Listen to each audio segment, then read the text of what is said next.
बताओ, चलो वन में रह रहे पर तुम्हारा गुरु कौन है? गुरु बताओ अपना।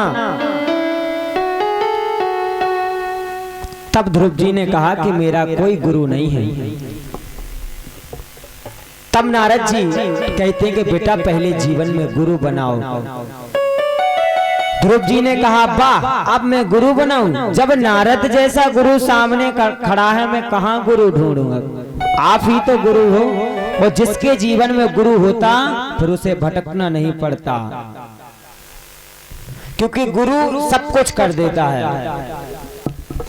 कि गुरु बिन भवनी देता रहे न कोई, जो बिरंच शंकर सम होई।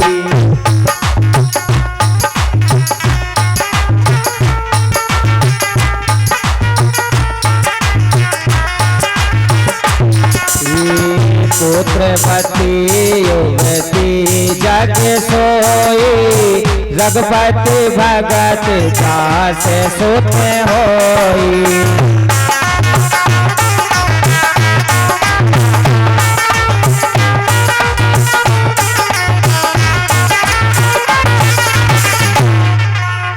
जिसके जीवन में गुरु आ गया समझ लो भव सागर से वो पार हो गए।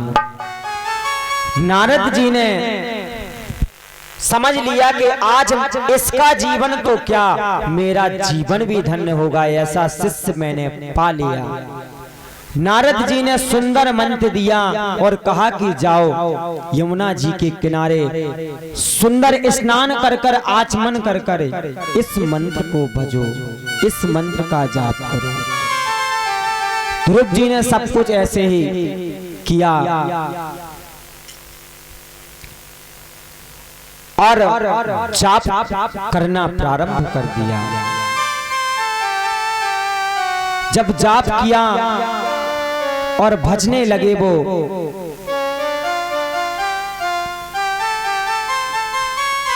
जाप का पहला महीना आया, जाप चल रहा है। कौन सा मंत्र दिया नारद जी ने कि ओम नमो भगवते वासुदेवाय, ओम नमो भगवते वासुदेवाय।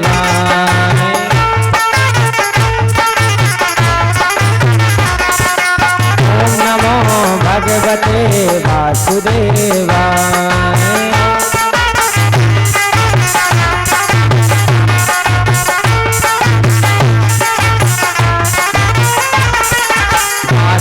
वासुदेवाय नंद नंदनाय, वासुदेवाय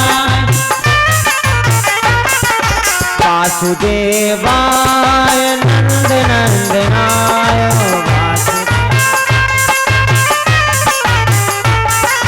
नंद नंदनाय वासुदेवाय नंद नंदनाय। ओम नमो भगवते वासुदेवाय,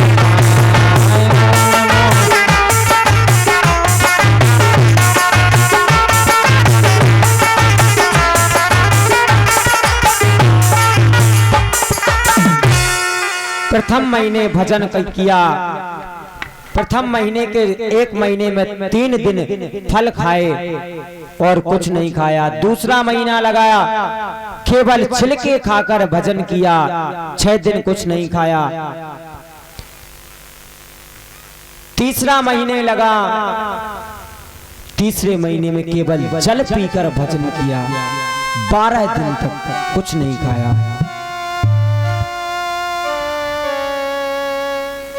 चौथा महीना लगा, वायु सेवन कर कर व्रत किया, हवा को सेवन कर कर व्रत रहने लगे। हवा को सेवन करने लगे और 5वां महीना फिर लगा, फिर भजन करते हैं। अब तो ऐसा भजन करते कि भगवान का सिंहासन हिलने डुलने लगा। ओम नमो भगवते वासुदेवाय, ओम नमो भगवते वासुदेवाय।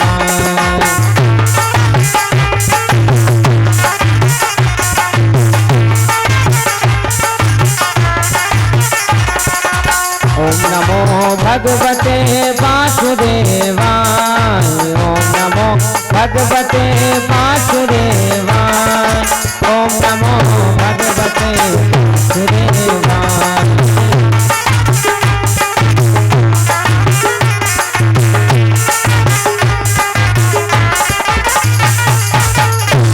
अब जब 5वां महीना लगा, सांस रोक दी अपनी, कंठ अवरुद्ध सारे देवताओं के हो गए। देवता भी सांस नहीं ले पा रहे हैं। सारे देवता दौड़ते दौड़ते नारायण भगवान के पास पहुंचे कि प्रभु ये क्या हो रहा है, हम लोग सांस नहीं ले पा रहे हैं। भगवान ने कहा कि ये मेरा भक्त है जो मुझे पाने के लिए अपना कंठ, अपनी सांस को रोक दिया। ऐसा भजन करते हैं ध्रुव जी महाराज। आज भगवान ने अपना सिंहासन तैयार किया। सिंहासन तैयार कर ध्रुव महाराज के पास आए। ध्रुव महाराज के जब पास आए तो ध्रुव महाराज ने जो अंदर झांकी भगवान की बसाई हुई थी, उसी झांकी का दर्शन किया। ध्रुव महाराज की भजन की लड़ी टूटी। जब परमात्मा सामने आ जाए तो चाहे नेत्र बंद किए हो चाहे खुले हो, परमात्मा आ जाए तो सब कुछ भूल जाता है। ध्रुव जी महाराज के नेत्र खुले, सामने भगवान को देखा। जो झांकी उन्होंने अंदर बसाई थी, वही झांकी आज उनकी आंखों के सामने खड़ी हुई है। देखा कि भगवान, अब ना भगवान भक्त से कुछ बोल पा रहे, ना ध्रुव जी महाराज भगवान से कुछ बोल पा रहे। देखते देखते 1 घंटे का टाइम निकल गया, ना भगवान कुछ बोले ना ध्रुव जी कुछ बोले। क्यों? ध्रुव जी महाराज तो बालक थे, बच्चे थे। भगवान तो भगवान है, उनको तो बात करनी चाहिए। 1 घंटे तक दोनों नहीं बोले, क्योंकि जैसा भक्त वैसा भगवान है। अब भगवान ने कहा कि ऐसे में तो दोनों खड़े रहेंगे। भगवान ने चक्र सुदर्शन से ध्रुव जी के अंदर ज्ञान प्रकट किया। अब ध्रुव जी महाराज से कहा कि क्यों तुमने भगवान को बुलाया, क्यों प्रकट किया, क्यों भजन किया, क्या चाहिए तुम्हें? ध्रुव जी महाराज कहते, प्रभु कुछ नहीं चाहिए, आपका दर्शन हो गया बस, और कुछ नहीं चाहिए। प्रभु समझ गए ध्रुव जी झूठ बोल रहे हैं। इन्होंने मुझे प्रकट करने के लिए और मुझसे वरदान मांगना था कि मेरी छोटी माँ के गर्भ से जन्म दो। भूल गए। ध्रुव जी ने कहा, प्रभु कुछ नहीं चाहिए। प्रभु ने अपनी गोद में बिठाया ध्रुव जी को, फिर पूछा, क्या चाहिए बेटा, बताओ, मैं तुम्हें वरदान दूं, आज तुम चाहे जो मांग लो। ऐसी कोई भी चीज नहीं, ऐसा कोई भी वचन नहीं जो मैं आज तुम्हें यहाँ ना दूं, मांग कर देखो। ध्रुव जी ने फिर कहा कि मुझे कुछ नहीं चाहिए। बोले कुछ मांग लो। फिर भी भगवान ने पूरा राजपाट दे दिया, क्योंकि भगवान सब जानते हैं कि भक्त ने किस लिए पूजा की, किस लिए पाठ किया, वो तो सब जानते हैं। अब ध्रुव जी ने कुछ नहीं मांगा, कुछ नहीं मांगा, वापस घर गए। प्रभु ने सब कुछ बिना मांगे ही दे दिया।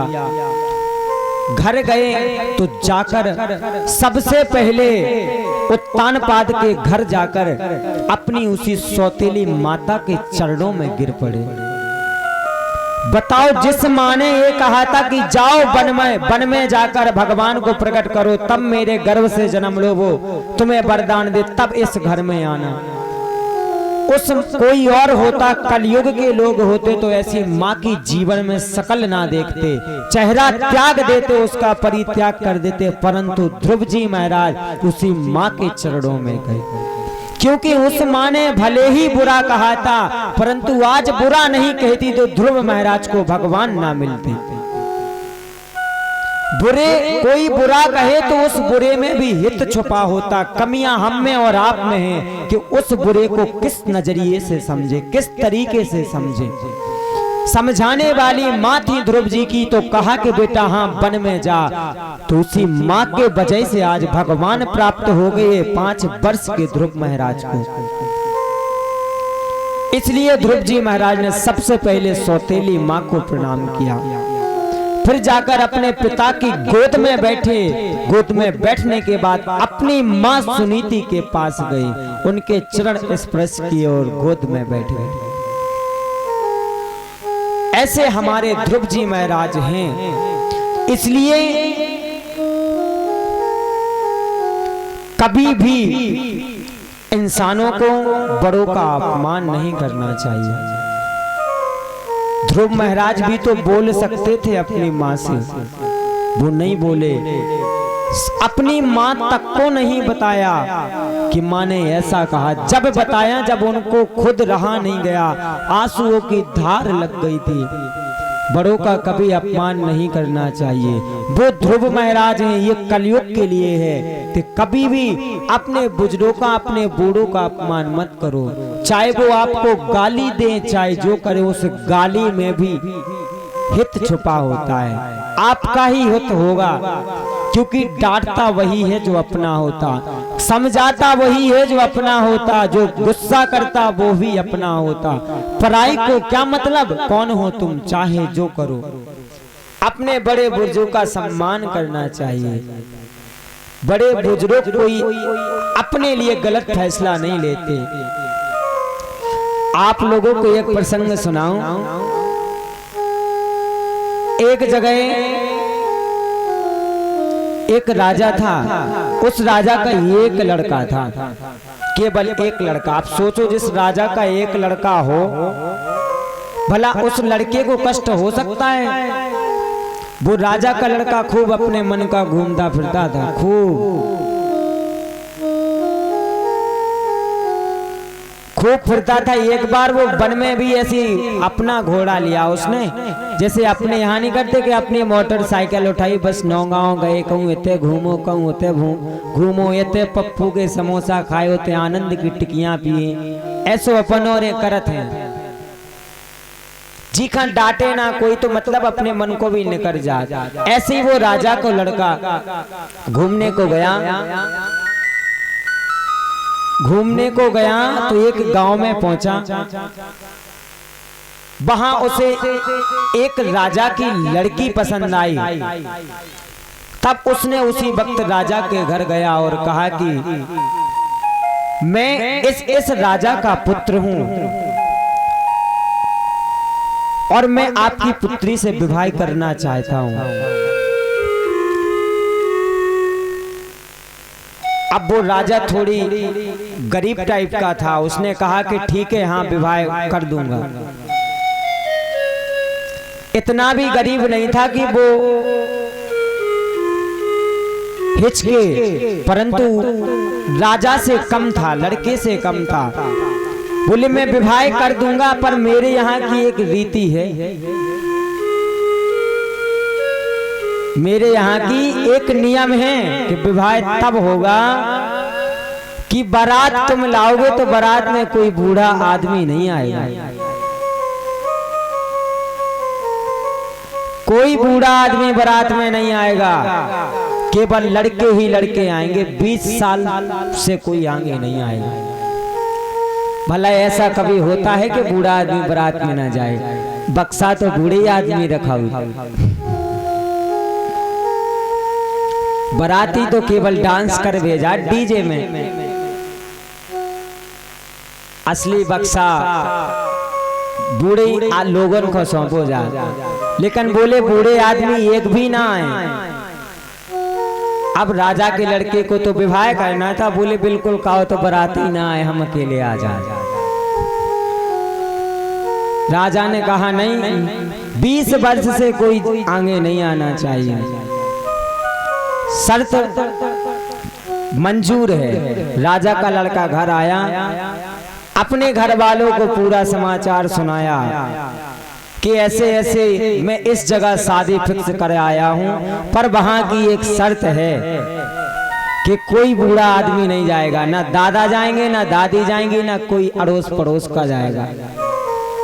अब दादा बोले कई बेटा, मैंने आज 20 साल क्या जाने कितने साल 60 साल का हो गया तेरे विवाह का इंतजार कर रहा हूँ कि मुझे नाती पोता विवाह देखने को मिल जाए, वो तू कह रहा बारात में नहीं जाऊंगा।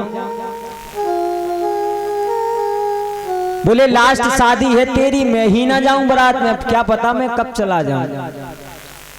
बोला देखो तुम्हें मेरी शादी होने देनी या नहीं, अगर शादी होने देनी तो तुम बारात में नहीं जाओगे। अब अपने लड़का की खुशी में और नाती की खुशी में माता पिता दादा को भी मानना पड़ता। दादा बोले, पिताजी बोले ठीक है बेटा चले जाओ। बोले एक काम करो, दादा बोले कि हम बारात में भी जाएं, और राजा ने होते कि लड़की वाले ने शर्त लगाई थी अगर बूढ़ा आदमी आ गया तो बारात वापस कर दी जाएगी। इधर लड़का के दादा बोले कि बारात भी जाए और कोई यहाँ पता भी ना पड़े हम बारात में भी जाए। बोले एक काम करो, हमें गाड़ी के डिग्गी में डाल ली, हम वही में से ढूंढत रहे भी। लड़का ने कहा कि इस बात तो सही है, डिग्गी में की खो देखने, डिग्गी में डाल दें बस गेट लगा दें। विवाह शादी में कौन किसके ऊपर ध्यान देता कहाँ कौन है। बोले हम डिग्गी में डाल देना, बस शीशे में से देखूंगा कि कहाँ तुम हो कहाँ क्या हो रहा। बोले ठीक है। बारात घर से निकली, आँच निकल के घर से निकली, गांव के बाहर बारात पहुंच गई। अब गांव के बाहर निकली थी नदी, खूब अच्छी बेतवा नदी निकली थी। राजा ने अपने 2 पहरेदार सिपाही पहुंचाए वहां, पत्र भेजा लिखकर। बोले देखो अभी नदी पार नहीं की हो, हम लोगों के यहाँ एक रिवाज और है। हमारे यहाँ का ये रिवाज है कि विवाह जब होता, बारात इस नदी के पार जब आती, जब जैसे दूध की वो पानी की नदी बह रही वैसी लड़का वाले दूध की बह दे नदी, तब बारात इस नदी के पार आकर घर में आती और विवाह होता। अगर लड़के वालों में दम है तो वो यहाँ पहले पानी की जगह दूध की नदियां बहकर बताएं, तब विवाह होगा, नहीं तो बारात वापस चली जाए। अब 20 साल के लड़का 22 साल के लड़का उन्हें कापो तो भी ढाई थे डांस करवे, बस वे दूध कहां से इतनो ले आए। इतनो दूध फिर भी व्यवस्था नहीं कर सकत, कोई पानी कितनो है बेतवा बह रहा है, इतना दूध कहां से लाओगे। अब उसमें कोई अगर बूढ़े बुजुर्ग आदमी होते तो वे उपाय बता देते, लेकिन डिग्गी में दादाजी तो आई थे। दादाजी बोले हमें निकारो डिग्गी में से, उपाय हमारो है। दादाजी है निकारो डिग्गी में से। बोले राजा से कह दो दूध की नदियां बहे, ब्याह हुए। अब सब लड़का चौंक गए कि अपन 400 है बराती लड़का, उपाय नहीं बता पाए, 400 दूध नहीं ला पाए। दादा बूढ़े 80 साल के, जिनके दांत नहीं है मुंह में, इतना दूध कहां से ले आए। बोले हमारे पास उपाय है, यहाँ से मेरा नाती बहू ही लेकर जाएगा, खाली नहीं जाएगा। सिपाही से दादा ने कहा कि बोले सुनो, अपने राजा से कह दो कि लड़का वालों को दूध का इंतजाम हो गया, पानी खाली करवा दें। अब ना तो उस लड़की वाले राजा को पानी खाली करा पाने, ना दूध की नदियां बहने और ब्याह होने। ये होता है बूढ़े बुजुर्गों को हमेशा साथ लेकर चलना चाहिए। उधर राजा के पास खबर पहुंची कि राजा साहब लड़कों वालों ने ये जवाब दिया कि पहले पानी खाली कराओ, फिर दूध तो कौन को इंतजाम होगा, दूध की नदियां जमीन पे, अगर पानी के संगे बहे तो दिखाएगा यहाँ। बोले पानी कराओ खाली, दूध डर रहो एक पदाई से।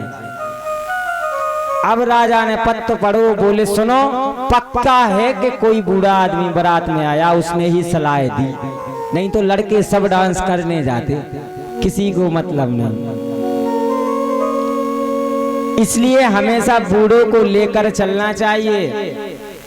सुनना चाहिए, उनकी बातों में गहराई होती है, असलियत छुपी होती है। लड़क डॉन में हर काम नहीं करना चाहिए। पक्की अगर दादा ना जाती तो बारात घरे होने थी, कई तो दूध ही नहीं उन्हें ले आ पाओने। तो इसलिए बड़े बुजुर्गों को माने, हमेशा उनका सम्मान करें। इधर ध्रुव जी महाराज ने सम्मान किया था अपनी माँ का, सौतेली माँ जिसने गलत भी कहा था फिर भी सम्मान किया, क्योंकि माँ थी वो बड़ी थी, इसलिए उन्होंने सम्मान किया था। और बस उन्होंने भगवान को ही माना, भगवान से ऐसी लगन लगाई थी कि उन्हें दूसरा कुछ नहीं दिख रहा था, केवल परमात्मा के अलावा। लेकिन हम आप सब नहीं जानते परमात्मा को। बताओ 5 वर्ष का बालक भगवान को प्रकट कर सकता, हम आप 80 साल निकाल देते, 100 साल की उम्र है अपनी।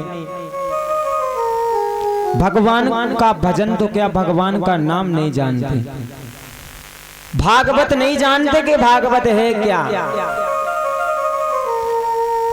क्या होता है इस भागवत से। भागवत में ये भी नहीं लिखा कि तुम भागवत में 7 दिन व्रत रहो, व्रत कर कर भागवत करो, भागवत में ये भी नहीं लिखा। हर पुराण में व्रत रहना पड़ता, हर यज्ञ अनुष्ठान में व्रत रहना पड़ता, परंतु भागवत जैसी सरल पद्धति तो कुछ है ही नहीं। भागवत ये नहीं कहती 7 दिन तुम व्रत रहो, केवल भागवत जी ये कहती कि मन भाव से सुनो। वैसे भागवत जी में तो ये लिखा है 7 दिन कि वक्ता और श्रोता दोनों को घी पीकर 7 दिन रहना चाहिए। परीक्षित ने पूछा था घी पीकर इस कलयुग में बीमार हो जाएंगे लोग। अब तो शुगर, डायबिटीज, ब्लड प्रेशर चल रहा, घी तो बंद ही हो जाता। पहले डॉक्टर कह देते घी ना खाइए, बोले घी पीकर, बोले घी पीकर नहीं तो व्रत फलाहार रहकर भागवत सुने। बोले फिर भी नहीं रह पे, अगर हम व्रत करें और कथा सुने 3-4 घंटे 5 घंटे और शायद भूख लगे आई, तो मन तो रोटी पे रखो रे, इतने कथा को सुने। तो भागवत जी में लिखा है कि भोजन फिर एक टाइम करो, एक टाइम फलाहार करो। बोले ठीक है ये मंजूर है। बोले पर एक टाइम कैसा, कथा के बाद भोजन कर लो। बोले फिर भी ना रह पाए हम, दिनई में ना प्राण हमारे कड़ गए कोनो दिना, फिर का हुआ। बोले अरे चलो 2 ही टाइम खा जाओ। बोले शायद 2 ही टाइम खाया हो, दोपहर में भूख लगे आई तो फिर खा सका। बोले हाँ 2 ही टाइम 3 टाइम नहीं तुम 5 टाइम खाओ पर कथा सुनो। भागवत जी का ये नियम है कि तुम 5 बार खूब भोजन करो, खूब सब्जी रोटी जितना जो खाने